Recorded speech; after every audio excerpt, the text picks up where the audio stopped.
Imagine you're standing in your bathroom. It's just a perfectly mundane Tuesday morning, you know. Right, totally normal routine. Yeah, you got your toothbrush in hand, you're splashing cold water on your face, going through the exact same motions you go through every single day of your life. Just total autopilot. Exactly. And you look up into the mirror to check your reflection. You smile. But the person in the glass, the reflection that is supposed to be you, it just doesn't smile back. Oh, that's deeply unsettling. Right. Not immediately, anyway. It waits like a half second too long, and then it grins.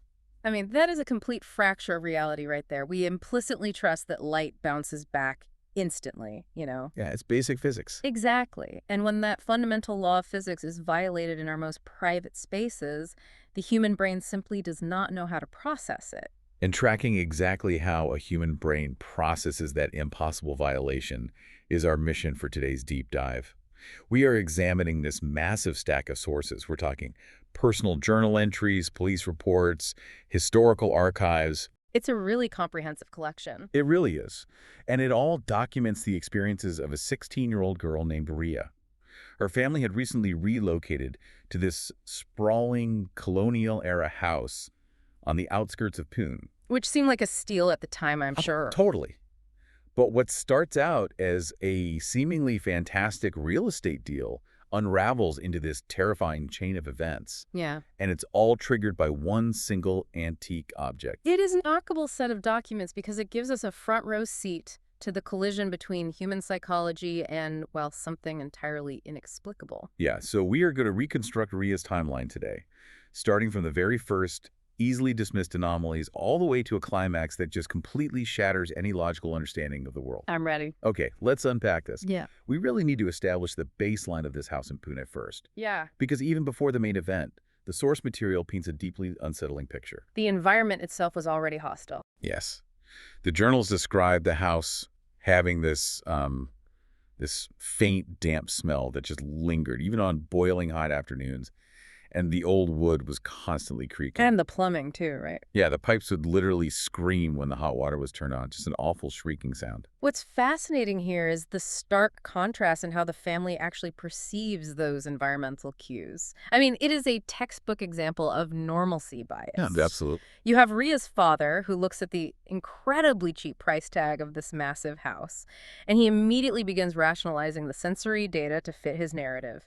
The dampness, the screaming pipes, he just dismisses it all as structural age. He actually calls it character. Right, character. But I have to ask, at what point does normacy bias cross the line into just willful ignorance?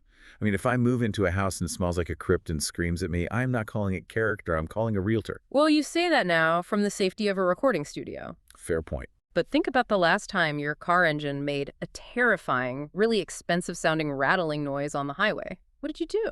I probably just turned the radio up. We all do it. The neurobiology of panic is exhausting. Normalcy bias is basically an evolutionary shock absorber. So he's just protecting himself. Precisely. The father's brain is working overtime to maintain the narrative that he made a good financial decision, that he provided a safe home. Acknowledging the environment as hostile means admitting failure and facing an immediate, overwhelming threat. So his brain just filters out the danger entirely. Yes. Now, Riya, on the other hand, is completely free from that cognitive burden. She didn't buy the house. She steps inside, takes in the sensory data, the smell, the sounds, and her immediate instinctual conclusion is that the place is deeply wrong. She just feels it. She isn't trying to rationalize it at all. She is purely reacting. And that heavy layer of normalcy bias from the parents, it creates the perfect blind spot for what happens next. Right, because they're renovating the house. The walls literally have to be opened up. And it is amazing how that normalcy bias blinded them so completely. When the workers tore into the upstairs bathroom, the parents totally misread the obvious warning signs of what they found. And what they found was a very specific, very intentional type of artifact. Yeah, the sources described this large oval-shaped mirror. It had this heavily detailed antique silver frame that had turned completely black with age. Which sounds beautiful, but also creepy. No, totally. Mm. But the detail that just makes my skin crawl is its location. It wasn't just left leaning against a wall in the attic, covered in a sheet or something. No, it was hidden. Exactly. The contractor's notes explicitly state they found this mirror sealed behind wooden panels. It was physically built inside the bathroom wall. It was entombed. I mean, Historically and practically, you don't build an object into the structural cavity of a house unless you are trying to ensure it never sees the light of day again. It's basically a quarantine, It is an act of containment, yes. which makes Ria's reaction completely baffling to me. Mm. Her mother actually has the right instinct here. The mom takes one look at this blackened hidden mirror and says, throw it out immediately. Smart woman. Right. But Ria's journals note that she, quote, liked strange things, so she advocates to keep it. Why do people do this? It's human curiosity. But if you buy a new house and find a heggy steel-reinforced door in the basement with "keep out" carved into the wood, you don't pry it open and say, wow, what a great conversation piece for the living room. Why invite the explicitly hidden into your sanctuary? Because modern society has stripped us of our ancient primal respect for the unknown. We live in an era where everything is just a curiosity, you know? Like it's just an aesthetic. Exactly, or a piece of content. To Riya, who is a 16-year-old in the modern world, a hidden mirror isn't a threat. It is just a cool, vintage item with a mysterious backstory. She completely strips the object of its context. Well, the context reasserts itself very quickly because they install the mirror, and 3 nights later, the phenomena begins. And it starts out pretty subtly, doesn't it? Very subtle. Nights 1 and 2, Ria's journal records this soft, irregular scratching. She compares it to fingernails dragging slowly across glass. Terrible sound. Yeah, and it always happens after midnight, always from the bathroom. She ignores it the first night. The second night, she actually investigates, finds nothing, and assumes it's just rats in the walls. Again, trying to apply logic, which is the standard protocol for the human brain. Find an anomalous sound, attach a mundane cause. But night 3 is where the mundane cause just completely evaporates. At exactly 2:07 a.m., Riya wakes up to the scratching again. And this time is different. Very. She gets up, walks across the creaky wooden floor toward the bathroom, and the scratching stops the exact second her hand touches the door handle. It answered her. And that is a massive escalation right there. We have moved from an environmental anomaly to an interactive entity. It knew she was there. It implies awareness, and more importantly, it implies anticipation. It was waiting for her. So she flips on the bathroom light, and at first, everything looks normal. Yeah. Sink, shower curtain, her own tired face. But then she notices the fog. The condensation. Yeah, a small patch of condensation is slowly spreading across the center of the mirror. And we know the physics of this condensation requires a temperature shift. Hot water hitting cold air. But the room is dry. Completely dry. No water has been running for hours. So it is a localized physical manifestation. The entity is manipulating the immediate atmosphere to communicate. And communicate it does. Yeah. Inside that physically impossible fog, letters begin to form. 2 words. Not you. Yeah. The letters vanish instantly, the fog clears, and Riya runs back to bed. And you would think, okay, time to move out, right? One would hope. But the human mind is so stubborn. The next morning, she writes that she assumes it was just dream logic. She convinces herself she was half asleep and hallucinating. Like how she goes back in the daylight. Exactly. She steps back into the bathroom in the daylight and sees the fingerprints. The physical residue of the night before? 5 small handprints. But they aren't pressed onto the surface of the glass. The sources are very clear on this detail. The handprints are pressed against the inside of the mirror. Like they're trapped. Yes. As if someone or something is trapped behind the reflection, touching the barrier from the other side. How does Ria's father react when she shows him this? Because this is physical evidence now. Oh, this is where I want to pull my hair out. Uh-huh. The father comes in, looks at 5 distinct handprints on the interior of a solid plane of glass, and he declares it, quote, probably trapped moisture. Oh, wow. How does a supposedly rational adult even begin to process undeniable physical evidence of the impossible and arrive at trapped moisture? Trapped moisture doesn't have 5 fingers and a palm. He arrives at it through cognitive dissonance. We talked about normalcy bias earlier, but this is its extreme cousin. It's just wild. It really is. When a person is presented with facts that contradict their core beliefs, in this case, his belief that the physical world obeys the laws of physics and that his home is safe, the psychological stress is just agonizing. He can't handle it. Right. To admit those are handprints inside the glass is to admit that his family is in mortal danger. So his brain literally refuses to process the anatomical structure of a hand. It sees the shape, rejects the implication, and categorizes it as an oddly shaped water stain. So the mind will accept the most absurd rationalization over a terrifying truth. Exactly. And because her parents dismiss this physical evidence, the mirror stays on the wall. The fingerprints fade before they can be documented further, leaving Riya totally isolated with this knowledge. Which is a dangerous place to be. Definitely. It means she is forced to keep using that bathroom every single day. And that isolation forces a much more intimate, deeply psychological phase of the encounter. Because Riya tries to mitigate it, right? She starts draping towels over the mirror before she goes to sleep. But every morning, she finds those towels crumpled on the floor. Something wants to be seen. Yeah. By the second week, her journal entries become completely frantic. She refuses to look directly into the glass because the reflection isn't just a reflection anymore, it's shifting. Towels won't stay up, and the face staring back is getting things wrong. Exactly. What kind of discrepancies is she noting at this point? Subtle things at first.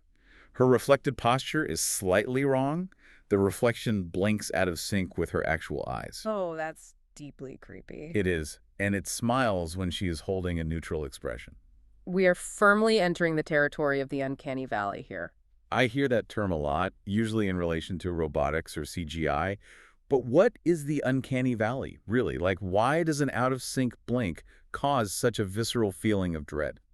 Well, because the uncanny valley isn't just an aesthetic critique. It is a primal evolutionary defense mechanism. Like a survival instinct. Exactly.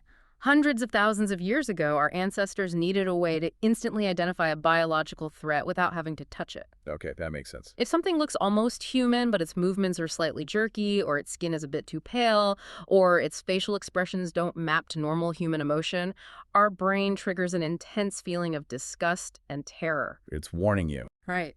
Evolution taught us that things that look almost human are usually diseased, dying, or dead.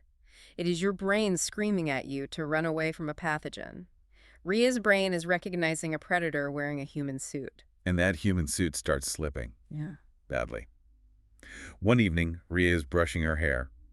She glances at the mirror and her reflection is grinning. But she is not grinning. That's the moment of no return. It gets worse. As she stares, she realizes what is behind the reflection's lips. Too many teeth. Huh. Thin, needle-like teeth packed tightly together in a mouth that is stretched way wider than a human jaw could ever possibly stretch. She screams and spins around. And when she looks back... When she looks back, the mirror is perfectly normal again. Except for one tiny, horrific detail. Her notes say the reflection looked amused. Amusement implies a high-level consciousness. It's not just a recorded playback of negative energy. It's a living intelligence toying with its food. Now, you would think she'd just smash the glass right then and there. But here's where it gets really interesting. Instead of panicking with a hammer, Riya goes online. She starts doing research. Yeah, she stops looking for paranormal forums and urban legends, and she starts digging into the actual municipal history of the house. And she unearths a newspaper archive from 1987. A local case. The headline reads, "Local girl missing from Deshmukh house." Riya looks at the photo in the article, and there is a 17-year-old girl named Anaya Deshmukh standing right next to the exact same antique silver mirror. That historical anchor completely changes the nature of the investigation. The supernatural phenomenon is suddenly grounded in a documented tragedy. It's no longer just in her head. Right. According to the police reports from 1987, Anaya vanished overnight without a trace, and investigators found absolutely no signs of forced entry. But the detail that stops Riya's heart is a quote from Anaya's parents in the original police file. They told investigators that in the days leading up to her disappearance, Anaya kept complaining that, quote, the mirror copied her wrong. If we connect this to the bigger picture, this completely reframes the object. This proves the mirror is a predatory mimic with a historical hunting pattern. It's done this before. Many times, likely. It targets the vulnerable, studies them, terrifies them, and then consumes them. The fact that Anaya said it copied her wrong decades earlier confirms that the out-of-sync blinking and the wrong posture Riya is seeing aren't just the entity failing to be a mirror. It's the predator practicing. Yes. It is quite literally learning how to operate its prey's body. And Riya realizes the training is almost complete. She is next in line. The moment she slams her laptop shut, a loud scratch echoes from the bathroom upstairs. You know she knows. Exactly. Then another scratch, longer and more desperate. And then whistling through the house's ventilation system, a voice whispers her name, Riya. But it's her own voice.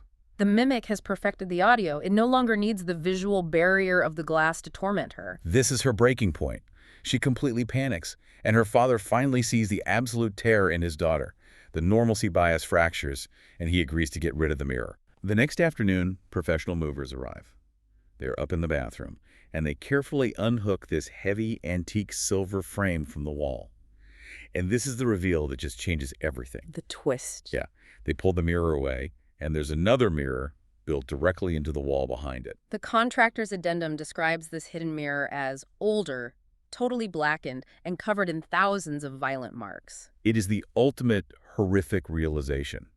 It's like ripping up an ugly carpet in a new house, only to find a chalk outline underneath, you know? That's a great way to put it. The antique silver mirror, the thing they thought was the problem, was actually just a cover, a lid, for something so much worse. And those marks on the hidden glass aren't just random scratches. They are frantic finger streaks and deep gouges. Like someone trying to claw their way out. Exactly. And most importantly, there are messages carved directly into the edges of the glass. Just imagine the sheer desperation required to carve warnings into solid glass. The text reads, "Don't look back. It learns your face. Keep the lights on." Those are the final communiques of previous victims. It is highly likely Anaya herself carved those, trying to warn whoever eventually uncovered the glass. But the warning comes decades too late. The climax of this account is pure chaos, and it's heavily corroborated by the neighborhood police reports filed that night. Things escalate quickly. Very. Riya is backing away from the exposed hidden mirror, trembling. The actual physical glass begins to ripple softly, like a pool of water disturbed by a stone. The physics completely break down. Yeah, the bathroom lights start flickering violently. Every reflective surface in the room, the tiles, the chrome fixtures, they all go dark. The hidden mirror begins to glow from the inside out, and someone is standing inside it.